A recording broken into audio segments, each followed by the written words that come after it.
Bonjour à tous, bienvenue dans l'actualité de ce lundi 2 février. Quelle orientation choisir? Vers quelle école se tourner? Des questions et des réponses parfois difficiles à trouver pour les jeunes. Pour les aider, les établissements d'enseignement supérieur ouvrent donc leurs portes. Exemple aux établières dans ce journal. Les footballeurs du Poiré-sur-Vie peuvent compter sur le soutien de leur ville. À 7 jours des 8e de finale de la Coupe de France, la commune se met aux couleurs de son club, vous le verrez. Enfin, les pompiers unis dans l'effort, mais cette fois pour le cross départemental. Ce dimanche, plus de 800 volontaires et professionnels ont affronté le froid et la boue pour la compétition. C'est une étape que beaucoup ont connue avec plus ou moins de questionnements. Il s'agit de l'orientation scolaire. C'est en ce moment qu'elle se prépare, notamment pour les collégiens. En Vendée, l'orientation concerne quelques 7500 jeunes de 3e du public et du privé. Et pour les 18 700 lycéens vendéens, la question est encore plus importante. Pour eux, il s'agit de faire un choix parmi les dizaines de filières de l'enseignement supérieur. Et même si la première étape reste les examens à la fin de l'année, les préinscriptions ont déjà débuté. Les établissements ouvrent donc leurs portes pour informer et orienter tous ces jeunes. Exemple avec les écoles des établières qui accueillaient ce samedi matin de potentiels futurs étudiants. Un reportage de Carlo Laboureux. Dans quelques mois, Léa passera son bac pro commerce, mais à 18 ans, la jeune femme souhaite se réorienter dans le social. Alors ce matin, accompagnée de sa sœur, elle vient découvrir les formations proposées aux établières pour trouver sa voie. Il faut que je regarde sur tout ce qui est post-bac, tout ça, il faut que j'y réfléchisse, quoi. Pour l'instant, j'y connais rien, donc c'est vrai que je peux pas... C'est un peu dur de vraiment savoir ce que je veux faire mot pour mot, quoi. Autre cas de figure, Lucille, quand elle a déjà une vocation professionnelle. Étudiante en tourisme, elle souhaite poursuivre l'an prochain avec un master en alternance. Je souhaite intégrer un tour opérateur dans la création de voyages et tout ça. Donc le master passe par... m'aide à arriver à cet objectif-là. Et pour Lucille et Léa, comme pour tous les futurs étudiants, c'est donc dès à présent que se prépare l'orientation. Car déjà depuis près de 2 semaines, les admissions post-bac sont ouvertes. Procédure quasi obligatoire pour commencer des études supérieures. Ce portail internet permet notamment de formuler des vœux et des choix de filière en fonction des souhaits d'orientation. Alors pour accompagner les futurs étudiants, les établissements ouvrent leurs portes. Et cette année peut-être encore même un peu plus tôt. Les étudiants devant faire leur choix jusqu'au 20 mars, on a été contraints notamment en raison des vacances scolaires qui tombent en plein milieu. On s'est dit qu'il vaut mieux le faire tôt pour leur laisser vraiment le choix, la possibilité de réfléchir. Et donc on a décidé, au moins pour les BTS, de faire nos journées portes ouvertes assez tôt. L'école des établières qui proposera une autre journée portes ouvertes au retour des vacances. Il restera alors une vingtaine de jours aux futurs étudiants pour faire leur premier choix d'orientation. Les 22 et 29 mars prochains, vous élirez votre conseiller général à l'occasion des premières élections départementales. Mais à Luçon, le conseiller actuel ne sera pas candidat. Dans un communiqué, Dominique Souchet évoque la réforme territoriale qui, pour lui, n'offrira plus que des marges d'initiative très limitées aux conseils départementaux. Celui qui est toujours resté très proche de Philippe de Villiers explique qu'il a maintenant pour projet de contribuer au rayonnement international du Puy du Fou. Rappelons que Dominique Souchet est un diplomate de carrière, qu'il a également été maire de Luçon et député, ainsi que député européen. Et puis dans le sud Vendée, un autre conseiller général de droite ne se représentera pas non plus. On en parlait il y a quelques jours. Il s'agit de Joël Sarlot. Précisons qu'il a également été député du sud Vendée avant de s'incliner en 2012 face au socialiste Hugues Fourage. Et décidément, ils sont quelques-uns à ne pas être candidats à leur propre succession, à droite comme à gauche. Sylviane Bulteau a également annoncé qu'elle ne se représenterait pas à la tête du PS de la Vendée.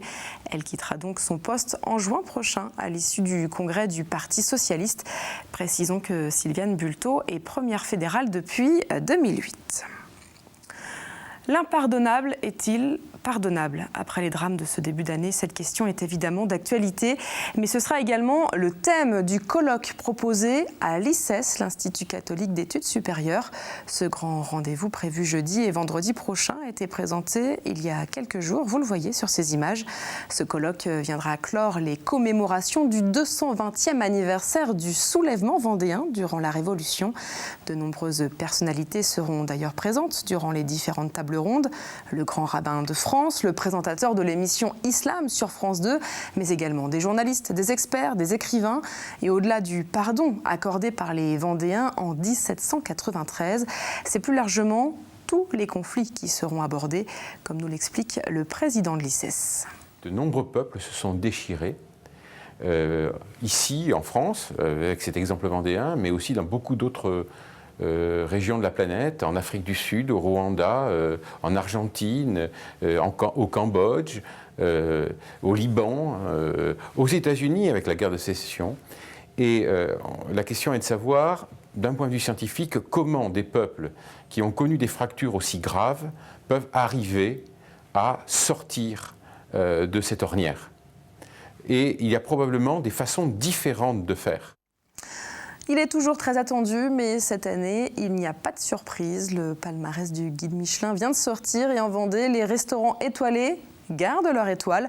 Rappelons qu'il s'agit du restaurant Thierry Drapeau à Saint-Sulpice-le-Verdon et de la Marine d'Alexandre Couillon à l'Herbaudière et le Cayola au Sable d'Olonne et les Brisants de Jean-Marc Perrochon à Bretignolles-sur-Mer poursuivent avec leur première étoile.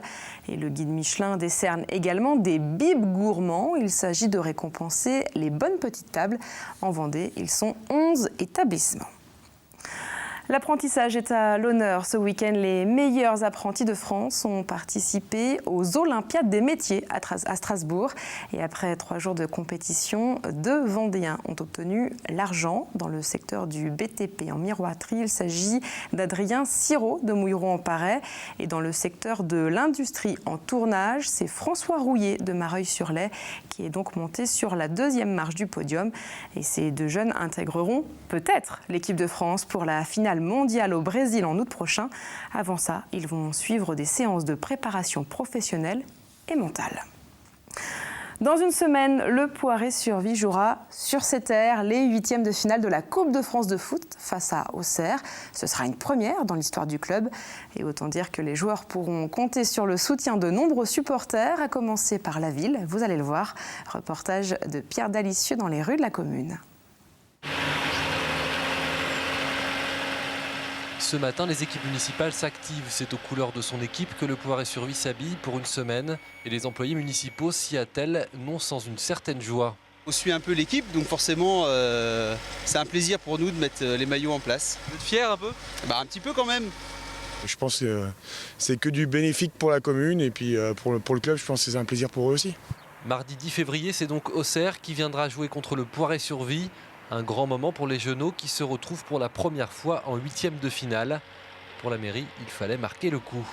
Quand les joueurs vont passer dans la commune, ils vont voir que voilà, il y a toute une population derrière eux et c'est d'autant plus stimulant pour les joueurs de se sentir soutenus par une grosse partie de la population. Et au-delà de la population du Poiré, de la Vendée, puisque c'est le dernier club vendéen à ce niveau de compétition. Donc la Vendée est derrière le Poiré aujourd'hui pour ce match. Les billets seront en vente demain de 18h30 à 21h, uniquement pour les abonnés, les bénévoles et les licenciés. Le grand public aura accès à la billetterie jeudi et samedi prochain. Le stade de 4600 places devrait afficher complet. Ils étaient déjà entrés dans la légende, ils viennent de conforter leur place. Les handballeurs français ont en effet remporté dimanche les mondiaux de la discipline face au Qatar. Ils enregistrent par la même occasion leur 5e sacre mondial. Tous ces titres internationaux sont évidemment une bonne nouvelle pour le hand local. Pour le développement du hand, les Français et Vendéens, c'est vraiment encore une exception. Depuis le temps qu'ils ont l'équipe de France a des médailles, nous en Vendée, on a toujours augmenté entre 3 et 5% par an. C'est du travail mâché, c'est qu'on n'a même plus besoin d'aller chercher les gens, les licenciés, c'est qu'ils arrivent directement chez nous, c'est du pain béni, comme on peut dire. En Vendée aussi, il y a eu des victoires, notamment pour les volleyeurs des Herbiers, un record au Vendée Perche Elite Tour et des qualifications en tennis fauteuil. Résumé d'un week-end sportif avec Anthony Jamin. On prend la direction des Herbiers pour débuter ce résumé sport avec la victoire en volée des hommes de Mohamed Benani, maillot bleu et noir face à Saint-Jean-d'Ilac. Après des périodes de doute les semaines passées, les Herbretais rentrent bien dans le match. Ils s'imposent les 2 premiers sets sur le score de 25-20. La fin du 3e set est en revanche plus disputée. Les 2 équipes sont au coude à coude, mais sur ce service joué avec le filet, les Herbiers prennent l'avantage et l'emportent 25-22. Grâce à cette victoire, le LHVB termine 2e de la saison régulière et accède donc aux play-offs. Ce week-end au Terre-Noire, le tennis entente-lyonnaise organisait un tournoi qualificatif pour les championnats de France par équipe de National 2 de tennis handisport. Championnats de France qui se dérouleront, eux, à Saint-Hilaire-de-Riez en avril. Côté TEY, ils sont 6 inscrits.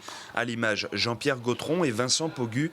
Est également présent le numéro 6 français et 64e mondial, Gaëtan Mingui, avec qui il faudra compter en avril prochain face aux meilleurs français, comme Stéphane Houdet. Enfin, direction le Vendée-Space pour une première sportive dans le département, le Vendée-Perche Elite Tour. 4e des 5 épreuves nationales dans la discipline, c'est Jean Galfionne qui en est le parrain. L'occasion de voir de belles performances, notamment lors du concours féminin. Les 3 favorites se disputent la première place, parmi elles une grecque, une brésilienne et la suédoise Angelika Bengtsson. C'est d'ailleurs elle qui s'impose en établissant un nouveau record pour la perche féminine suédoise à 4,68 m. Et on vient de l'entendre en tennis handisport, le championnat de France se déroulera à Saint-Hilaire-de-Riez du 23 au 26 avril prochain. Et parmi les participants, on retrouvera donc Stéphane Houdet, licencié d'ailleurs au club vendéen. Stéphane Houdet qui s'est d'ailleurs incliné ce week-end en finale de l'Open d'Australie face au numéro 1 mondial. Juste avant, il avait cette fois remporté le double messieurs. Et en foot, un mot sur les résultats de nos équipes vendéennes. En national, le Poiré-sur-Vie a fait match nul face à Boulogne. Luçon est allé s'imposer à Dunkerque. Et en CFA, vous le voyez, défaite des 2 équipes sur leur pelouse. Et puis bien sûr, toute l'actualité sportive est à retrouver dans l'émission 85 chrono ce lundi soir sur TV Vendée. Ce week-end, c'était également le cross départemental des sapeurs-pompiers de Vendée, à l'occasion pour tous les engagés, professionnels et volontaires, de se retrouver autour d'un même effort, tout comme lors d'une intervention. Reportage d'Aurélia Horner à La Vairie. De 12 à 70 ans, filles et garçons confondus, plus de 850 inscrits. Malgré la fraîcheur matinale, un terrain humide, les pompiers de Vendée étaient au rendez-vous pour cet événement représentatif de leurs valeurs. C'est la convivialité des pompiers, c'est partager un moment avec les autres pompiers du centre. C'est un peu repousser ses limites et puis en plus il y a quand on court avec les personnes de sa section, c'est une cohésion de groupe, c'est agréable. C'est un défi par rapport aux autres collègues et puis pour savoir qu'au sein du centre, on a, même si on est volontaire, physiquement on a la pêche. Et puis l'esprit de convivialité, de cohésion, de l'effort aussi, le goût de l'effort simplement. De l'effort et du courage. Il en fallait ce matin pour parcourir des distances allant de 2300 à 8300 mètres sur un chemin particulièrement boueux. Parcours difficile parce que c'est un parcours qui est fait uniquement de plein de petites bosses, il y a de la gadoue, c'est étroit dans les sentiers, il y a du dévers donc c'est pas facile. C'est compliqué parce que c'était un peu gadouilleux, du coup c'était assez dur. Parcours très bien parce que technique, un peu casse-pattes donc c'est ce qu'il faut. Un bon parcours de cross. Un événement sportif qui rassemble au fil des années de plus en plus de monde.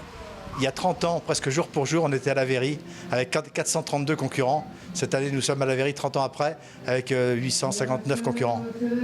Donc il y a une grande vitalité au sein des sapeurs-pompiers, à la fois au plan départemental mais aussi au plan national. C'est bien, ça permet de se rassembler, de se connaître et c'est le top. Après, c'est toujours un avantage pour ensuite les interventions.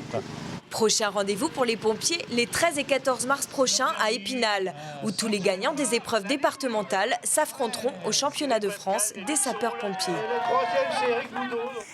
Et avant de refermer ce journal, on découvre ensemble les grands rendez-vous de la semaine. Et demain, mardi, une partie des enseignants sera en grève. La FSU, la première fédération de l'éducation, appelle en effet à une mobilisation. Les conditions de travail, la formation et la revalorisation des salaires seront au cœur du mouvement.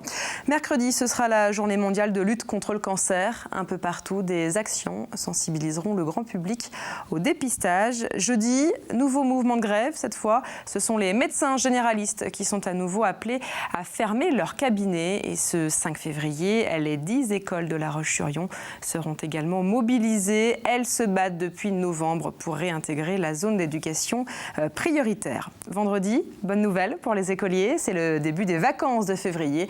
Cette année, la zone est la première en congé. Et enfin, samedi, le rugby féminin sera à l'honneur puisque La Roche-sur-Yon accueillera un match du tournoi des 6 nations. La France affrontera l'Écosse. Et avant tous ces grands rendez-vous, on va revenir sur le temps prévu pour ce mardi. Et demain ressemblera à une vraie journée d'hiver avec même quelques flocons annoncés sur le nord-est. Le froid, les nuages et les averses seront également au rendez-vous. Comme vous le confirme dans quelques minutes, Armelle Pavageau dans le point complet de la météo. C'est la fin de ce journal. Merci à vous de nous avoir suivis. On se retrouve évidemment demain.